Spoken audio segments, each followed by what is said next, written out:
Heyo, and what is up, gang? Thank you for checking out Sledgehammer TV today. It is time for our Extreme Rules preview and predictions for a pay-per-view that I really wish wasn't even happening, and we are going to bring the hammer down on the whole entire situation right here and right now, like we can only do on the newest, fastest rising podcast in all of YouTube, iTunes, Stitcher Radio, Spotify, and Podbean, baby. It's the Sledgehammer Wrestling Show. Let's do it. The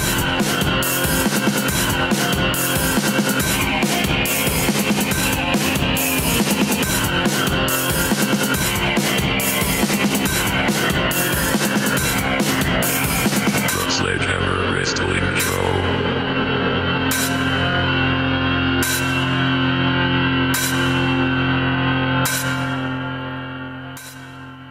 Alright, wrestling fans, thank you so much for joining me. My name is Nick Nightmare. Along with me, as always, is my trusty companions, Thor, the Sledgehammer, the wrestling god of thunder, and the official Sledgehammer of the Sledgehammer Wrestling Show. My little buddy, most trusted companion in the world, heavyweight champion of all the microphones in all the world, Mr. Blue the Snowball. Thank you guys for checking out the Sledgehammer Wrestling Show's Extreme Rules pay-per-view preview and predictions. This Sunday, July the 15th, 2018, from the PPG Paints Arena in Pittsburgh, Pennsylvania, comes to us the most overbooked B-level or maybe even C-level pay-per-view of the whole entire year. Maybe even in the history of WWE B-level events. There are 10 matches on this card. 10 matches on an Extreme Rules pay-per-view. That means nothing. That's not including the pre-show match, which is one of only 3 or 4 matches on this card that actually has an Extreme Rules stipulation added to it. Can you guys believe that shit? Why even bother calling it Extreme Rules? You have a litany of names for pay-per-views you are not using that you have used in the past that are more appropriate for summertime. Especially if you are not going to really go with the Extreme Rules thing.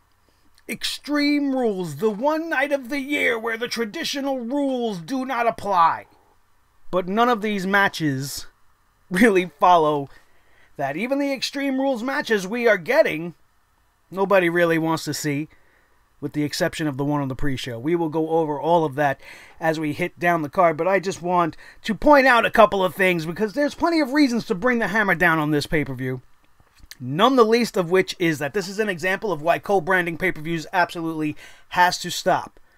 Because instead of it being a SmackDown or Raw branded pay-per-view where they could flesh out 6 to 8 good matches and give it to us on a card that they can build slowly and get stories behind them and have an apt amount of time from one pay-per-view to the next to gain our interest and to build new feuds and rivalries and storylines.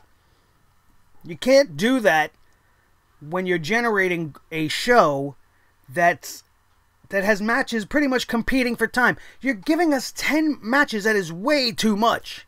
Way too much. This is like a WrestleMania light. Money in the Bank had 10 matches. They're considering that one of the big 5 now. So what's Extreme Rules going to be? One of the big 6? Or is this just going to be the pay-per-view plan from this point on? Everything's going to be 10 matches or more? I don't want 5 or 6 hours of wrestling for every single pay-per-view, especially from the WWE, because they cannot do wrestling anymore. It's terrible.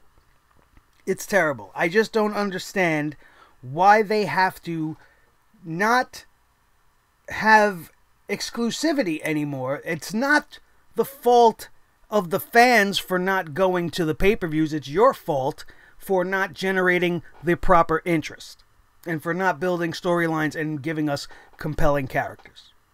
That's where the blame lies.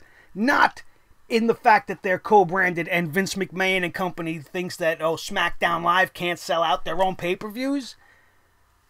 We have to mix everything together and make nothing special anymore. They're taking all the specialness out of professional wrestling. One of the special things about having a brand split was having the unique pay-per-views so that what I said could happen. But instead, we're getting 3 or 4 matchups on this card that could easily be removed And you could take that time if you wanted to have a 5-hour show and add it to the Intercontinental Championship Iron Man match. Make it a 60-minute Iron Man match. That's what an Iron Man match is. Iron Men don't go 30 minutes. Iron Men go 1 hour or more. WWE taking the specialness away from things that are traditionally special and hold a place in our heart. An Iron Man match between these two guys, Seth Rollins and Dolph Ziggler, like I said on the Raw review, is probably the first time in years we have two wrestlers the caliber of a Bret Hart and a Shawn Michaels that can give us an absolutely entertaining hour of wrestling that would be unforgettable. And if you give us a good finish, it would definitely be probably one of the best matches, if not the best match of the whole entire year under the WWE umbrella. But no, instead we're going to get Finn Balor and Baron Corbin. Absolutely ridiculous. Why have that match, which means absolutely nothing, that's been built up over, what, the last 2 weeks? That's essentially been given the big cast Daniel Bryan treatment. Obviously, they have tons and tons of material that they wrote for big cast that they think is so great that they got to get on TV, so they're just going to pass it off to Baron Corbin and give it to Finn Balor instead of Daniel Bryan for being a smaller guy. I don't want to see this shit. Nobody gives a damn about this match. I think people would have been more invested if you took the time to really build and give us a culminating match between Sin Cara and Andrade Cien Almas. Why that had to finish on SmackDown Live, and that wasn't on this, and give them an apt amount of time to give us a blow-away match, because what we had on SmackDown Live was great. These guys had great chemistry. Can you imagine if it was built properly? I understand Sin Cara maybe got injured, but you could still build the angle. Just every week, have Almas just burying this guy. Give Almas the TV time, give Zelina Vega the mic, let her just tear him down week after week after week, waiting for him to come back and try to get a sneak attack in on Almas, and then maybe Almas comes from behind and gets him anyway. And then you have the culminating match at Extreme Rules. Maybe make it a false count anywhere match. You know, Extreme Rules, use it. Every match on this night should have a different stipulation, but it does not. So essentially, we're getting a standard pay-per-view being called Extreme Rules. Should be being called Mild Rules, Moderate Rules, or kind of Extreme Rules. Maybe. We have to add a little asterisk in this situation. Let's talk about this ridiculous match card, which I am not looking forward to. Let's go to the match card screen, everybody. Starting off with the pre-show match, which contains one of the only 4 Extreme Rules matches on the night, going to happen at the pre-show. Good move. Great to see Sanity's pay-per-view debut being shucked to the pre-show in a, once again, seemingly snapped-together rivalry. You took the only 2 3-man teams and put them in this match. Fantastic. You guys are brilliant. They had absolutely nothing to do with one another upon Sanity's arrival. Sanity attacked the Usos. That's where this should have led to. Maybe at Extreme Rules, have the Usos versus Sanity, 3-on-2. And then you have Naomi come out, and you can debut Nikki Cross, who's supposedly coming up to the main roster because she's the only missing ingredient to Sanity here. And it would have been much more interesting. But instead, we're getting a thrown together 6-man tables match for absolutely no reason. Sanity has been losing way too much for my taste, and I hope to God that this is their launching point, even though not many people are going to see it because it's being pushed to the pre-show. But the New Day don't need to win here. The New Day is far beyond wins and losses. They have solidified themselves as an entity in the world of professional wrestling. They can put the guys over. And that's what they should do, especially in a match where you lose by going through a table. I totally expect to see Killian Dane put Big E, or one of the other 2 members, but hopefully Big E, through a table, and we can watch it explode into a million pieces. Hopefully I'm home from work in time to watch the pre-show, because I want to see this match. This match should be on the main card. Finn Balor versus Baron Corbin should not be on this card. What's supposed to be the main event tonight, Bobby Flash, I can't even say it without laughing. Borg Trashley versus Roman Reigns is going to be the main event tonight at this show. You watch. Mark my words. They have no respect for the WWE Championship in a match, again, on this card that shouldn't even be happening. And this match gets to go on the pre-show. Kudos. Kudos, WWE, you fucking idiots. The next match, like we were just talking about, Roman Reigns versus Bobby Lashley. I'm talking about this first because I want to get it out of the way. I don't give two shits who wins this match. The winner of this match is going to go face Brock Lesnar at SummerSlam, even though that's that definitely has not been announced as the stipulation, but there is no other reason to have this match. You got these two bumbling idiots arguing over who's better and who can beat Brock. Roman can't beat Brock. He's proven that a million times. Bobby Lashley is never going to beat a Brock Lesnar, especially if it was a legitimate fight. The worst thing they could do is have a UFC-style match between these two guys because it's going to be the end for Bobby Lashley, as Brock Lesnar will just eat his ass alive, and I don't want to see that either. I don't want to see this. Do you want to see this? I know you don't. You're probably one of the millions that just can't even understand why this is happening. And all this is a Vince McMahon wet dream. He'd be better off going into a private room.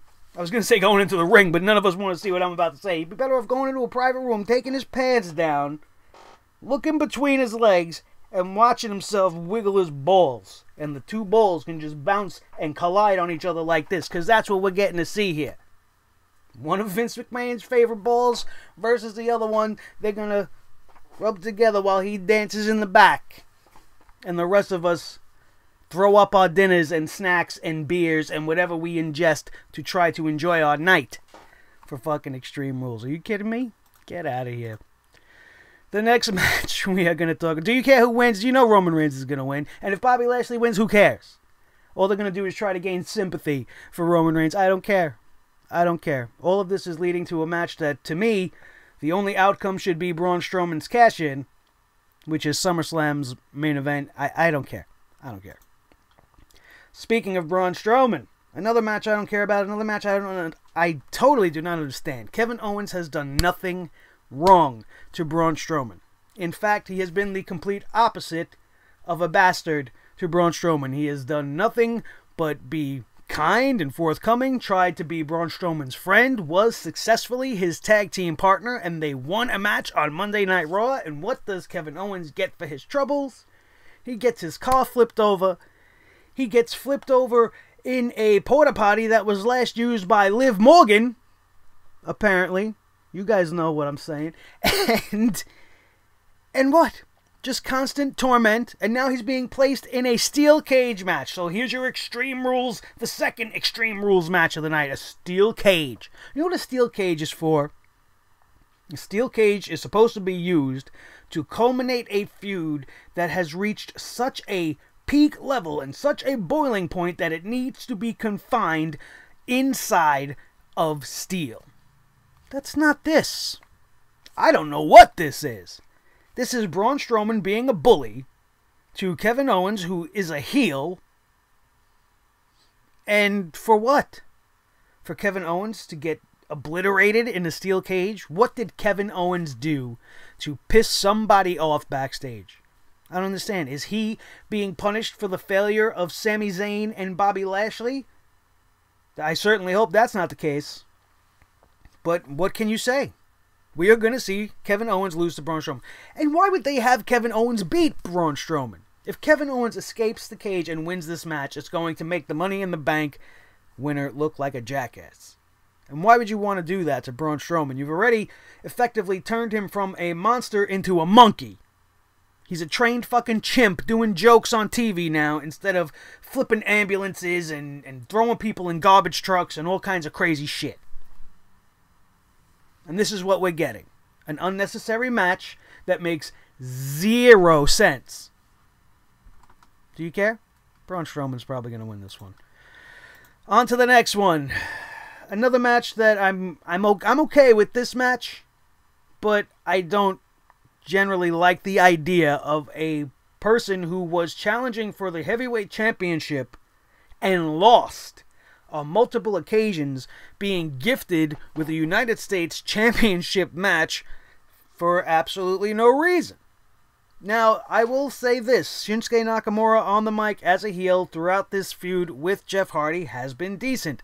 Jeff Hardy himself doing the whole face paint thing as the Enigma, very decent on the mic in the promo lead up to this. But something has just been off about Jeff Hardy.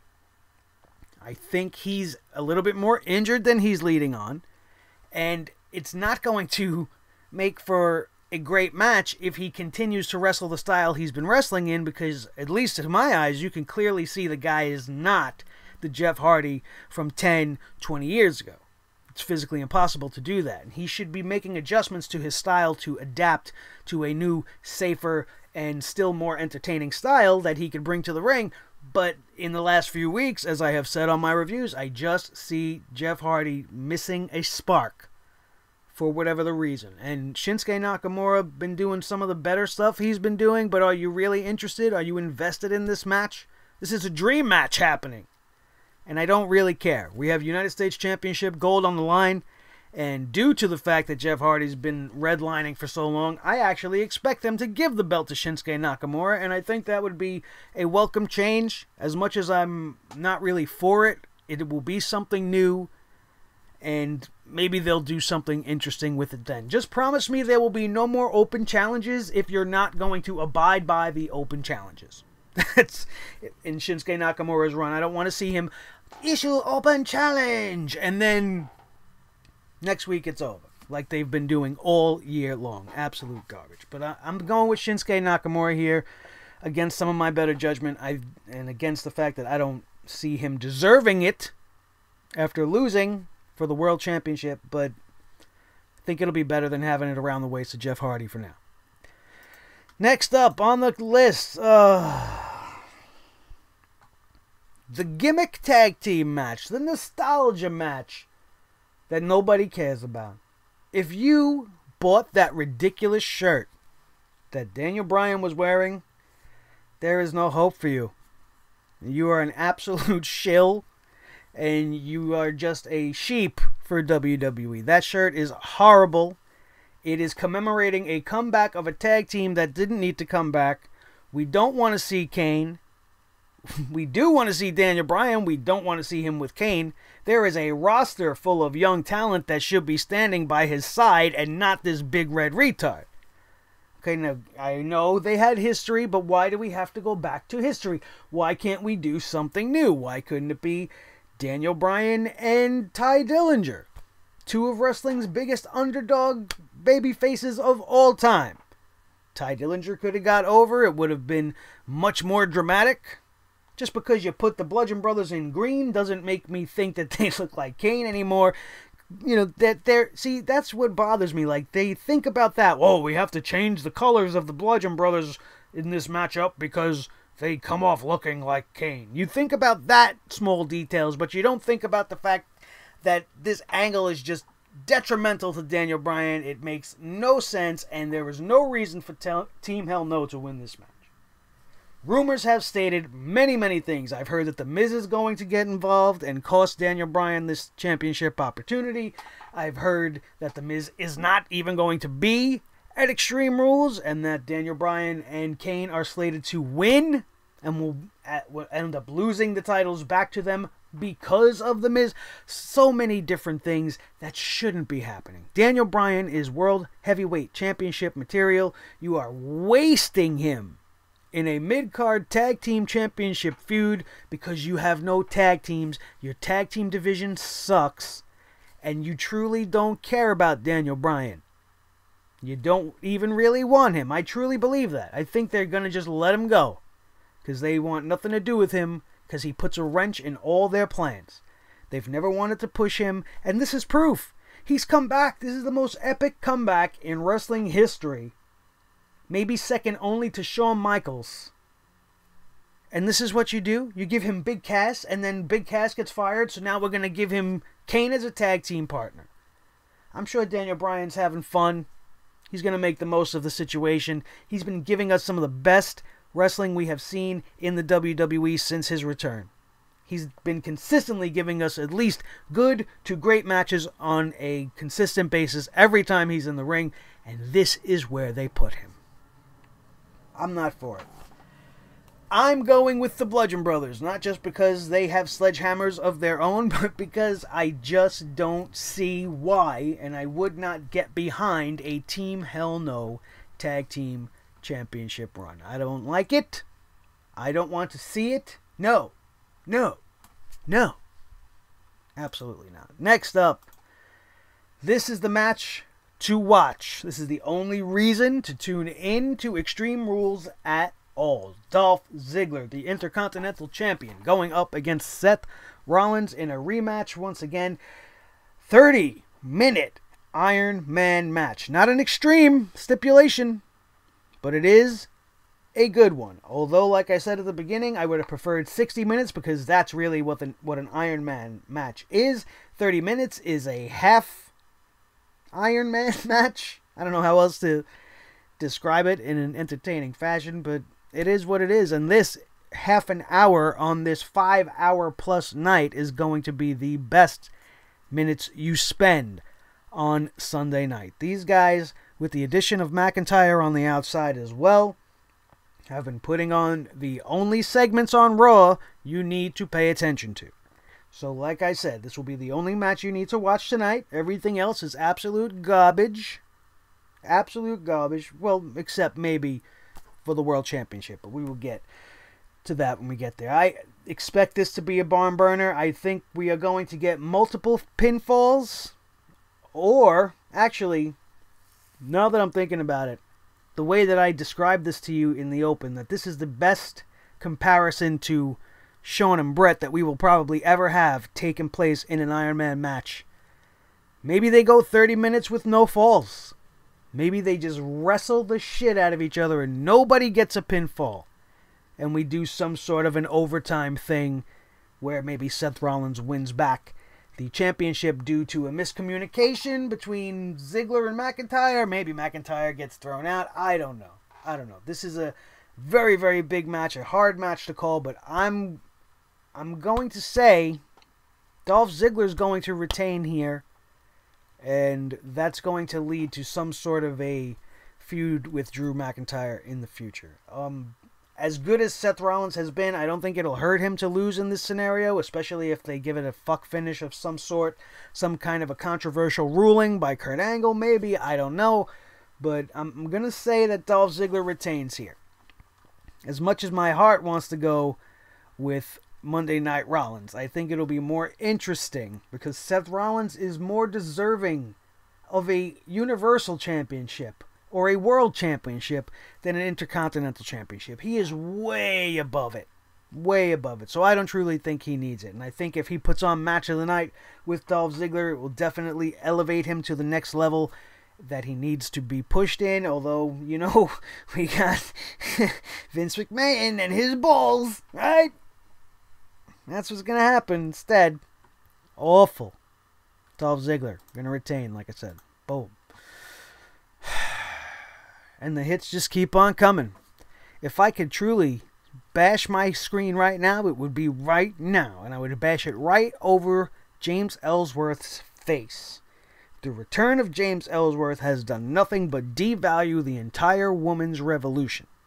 Not only did they screw it up a year ago with the Money in the Bank, having him pull it down for Carmella in the first ever Money in the Bank women's ladder match, but now he's coming back to sully her title reign even worse than she was doing on her own.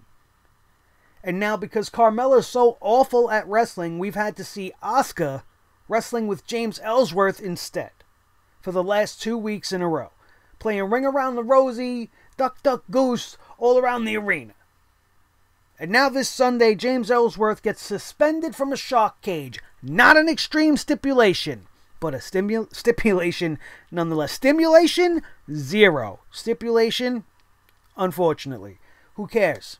I fully expect him to drop something from the cage because we're going to do what we do all the time in the WWE, which is come up with nothing original. And he'll have a chain or a something in his pocket and he'll drop it to Carmella. And I don't think Asuka's going to win the championship here. As much as I want her to, and as much as my brain says, why would you make Asuka lose? I just think the WWE doesn't care about her the way the fans do. Vince doesn't see her as a champion. And until Triple H starts running the show, Asuka will never get anywhere on the main roster. If Carmella wins this match, you will know those words to be true. I'm going to go with Asuka just because that's where my heart lies, and I cannot pick Carmella to beat her. I just cannot do it. That's a WWE thing, which I fully kind of expect to see happen. But I am picking Asuka to finally get her comeuppance and get us away from this garbage bag that thinks she's a bag of cash. Because Mella ain't money to me. Next on the agenda, the most useless women's championship match that has ever been booked to go along with most of the rest of the show in a feud that has been dead for a few weeks. Actually, a feud that was dead on arrival. Nobody gave a shit about Nia Jax versus Alexa Bliss. They made it worse by adding Mickie James, making them into mean girls, picking on Nia Jax for being a big girl. And then we went on this separate tangent where Nia Jax was going to go and beat up Natalya and prove that she was going to beat Ronda Rousey. And then Alexa Bliss cashes in the Money in the Bank. And now here we are again. Nia's friends with Natty again, even though she tried to tear her leg off. Ronda Rousey's suspended, but she's not suspended from the pay-per-views, but she still needed to buy a ticket to get to Extreme Rules, even though the suspension doesn't count on the pay-per-view. It's only supposed to be in effect on Monday Night Raw, according to the goons that run this show, which means she don't need a ticket to be there. In any case, Ronda Rousey will be ringside, planted there, to help facilitate Alexa Bliss either losing to Nia Jax for some reason, or to screw Nia Jax in some way. Maybe she goes to hit Alexa, misses, hits Nia Jax, and Alexa retains the championship in order to lead up towards that SummerSlam match that is being planned for her and Ronda Rousey. I would much rather see that than see Ronda Rousey versus Nia Jax again. Definitely not appealing to me whatsoever. I don't care how good you thought they did at Money in the Bank. I don't care. I have zero interest. I'd much rather see Ronda Rousey knock the smug look right off of Alexa Bliss's face, take the title, and then start to do something interesting with it. As much as I love me some Alexa Bliss, I just am so tired of seeing her with the championship. The WWE has done nothing but give her bullshit to say on the microphone and all this ridiculous anti-bullying, or not anti-bullying, it should be anti-bullying, but all this bullying of Nia Jax in the face of an anti-bully campaign that is one of the biggest things that they push on WWE. It just makes no sense, man. Makes no sense. And you know what we do when it makes no sense. The hammer comes down. So I could care less about this match. Alexa Bliss most likely going to retain the Women's Championship. In the tag team division, the B team that I was enjoying upon their initial creation. The first couple of weeks, I thought to myself, this is something I can get behind. And then the WWE, seeing that people were kind of getting behind it, and they put their little grubby hands on it. And now for the last 3 weeks, we've seen them playing dress-up, like the Fashion Police of the old days. And they are mocking Bray Wyatt and Matt Hardy. Bo Dallas almost does a better Bray Wyatt than Bray Wyatt does, but Curtis Axel's impression of Matt Hardy, while funny at first, gets very annoying very quickly. It's one of the reasons why I can't wait to see this come to an end. I do not expect the B team to beat Bray Wyatt and Matt Hardy. I expect somehow by the end of this that they are going to be assimilated by the Deleters of Worlds, and they will become part of this crazy Matt Hardy, Bray Wyatt universe. It would make sense. I want to see the real-life brother tandem of Bo Dallas and Bray Wyatt together. I think Curtis Axel would be able to learn a whole lot under the learning tree of Matt Hardy. That's how this should go. The B team should lose and then submit themselves to the power and the wonderfulness of the Deleters of Worlds. That is the only ending here. If the B team win, God, we're in trouble. We are in trouble. I'm not going to be one of those getting all hyped up. Oh yeah, B team. It just started. It just started. Let it gain a little bit more momentum. You have something here. You can't just give them the titles now. I don't care about the winning streak. It's time for it to come to an end and then become part of the Woken universe. It's the only way to go. That's what I would do. Better than what they're going to do. But, God, I hope they don't give the B team the belts. I really do. I should have put this one way further up so we could have got this one out of the way, because I could really... This is the stupidest match of all time. All time. Smiley Finn versus Baldy Baron. Do you care? I don't. Who's going to win? I don't know. And I don't care. Let's just pick a Finn Balor. Smiley Finn will finally get a win over Baron Corbin. There you go. There's a nice little rhyme for you too. Fuck this match. Next. The Heavyweight Championship of the World. AJ Styles, the Phenomenal One, versus everybody's favorite holiday, Happy Rusev Day. Will it be a Happy Rusev Day at Extreme Rules? No, it will not. AJ Styles is going to successfully retain his championship in what's going to be a very entertaining match. Hopefully this match goes on last, but I don't think so. I think they are going to fuck us over and put this match probably second to last and then end the night with the Raw main event, which has absolutely no stipulation and no meaning to it. This match, which is what we're going to feature right now, I'm looking forward to. It's the only other match, like I said, besides the Intercontinental Championship that is even worth watching. AJ Styles has been on his game since getting the World Championship.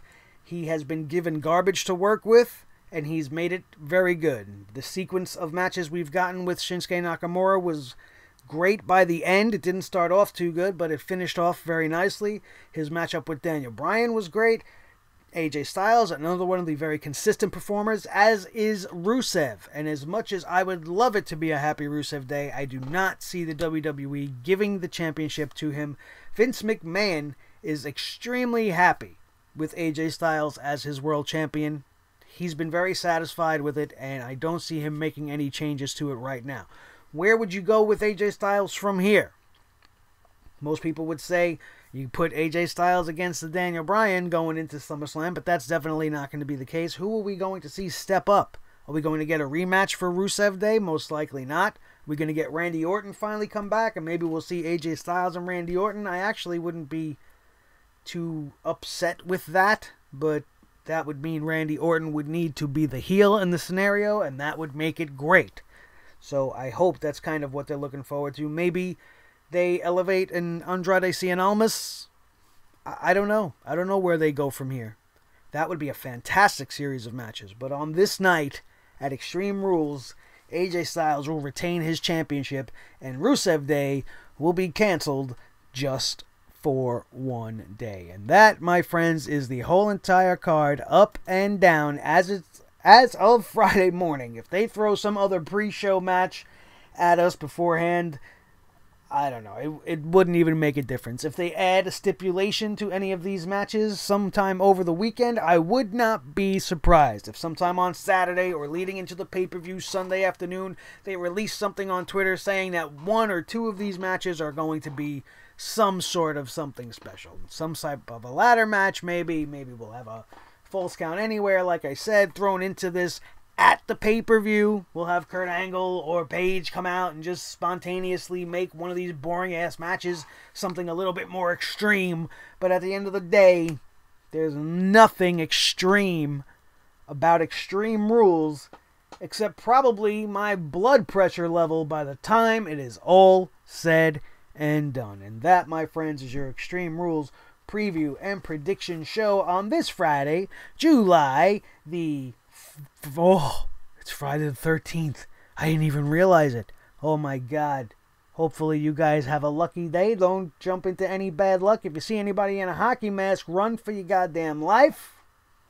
And make sure that you join us on Sunday, July the 15th, for the Extreme Tools, or Extreme Fools, or Extreme Drools. What else can we rhyme with it? I don't know. That's good enough. You could add any of things that you would like to call it down in the comment section below, which, as always, is yours for the taking. Don't forget to leave your comments so that I know what you guys think about Extreme Rules. Let me know who you guys think's going to win, or whatever you want to let me know. It's there for you guys. Also, if this is your first time getting to the end of a video and you are still here and you enjoyed yourself talking about this show with me, make sure you hit that fucking subscribe button right now and become one of the hundreds of fans all over the world that know that when you want your wrestling news and you want the hammer of justice brought down on it, this is the place to be. Sledgehammer TV on YouTube.com is your source for all the best in professional wrestling news. Make sure you're with us all weekend long. If you missed anything on the channel all week, we did our Raw review, our SmackDown review, and we had 3 big stories drop last weekend. We talked about Hulk Hogan's theme song. You want to know why we talked about that? Go check it out. We talked about why we think the WWE is letting Daniel Bryan just leave and what might happen at Extreme Rules. If you want a little bit of a spoiler, you can go look at that one right now before you see Extreme Rules this Sunday.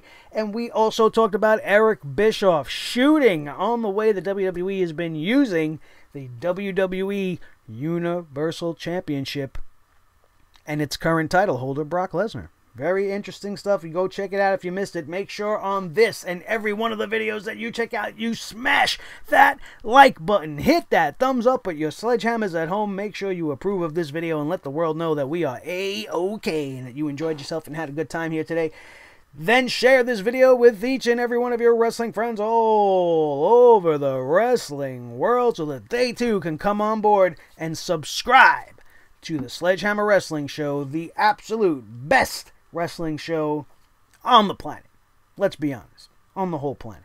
We are also home of the greatest unboxing show on the planet, the Subscription Box Showdown, which we did drop just a couple of weeks ago. A little bit late on the June edition, but it is up there. And if you missed it and you missed the debut of the SBS Championship belt, go check that shit out right now. It is live on the channel as well. My name, ladies and gentlemen, is Nick Nightmare. This is Thor, the wrestling god of thunder, the official sledgehammer of the Sledgehammer Wrestling Show. My little buddy, my most trusted companion in the whole entire world, the world heavyweight champion of microphones, Blue the Snowball.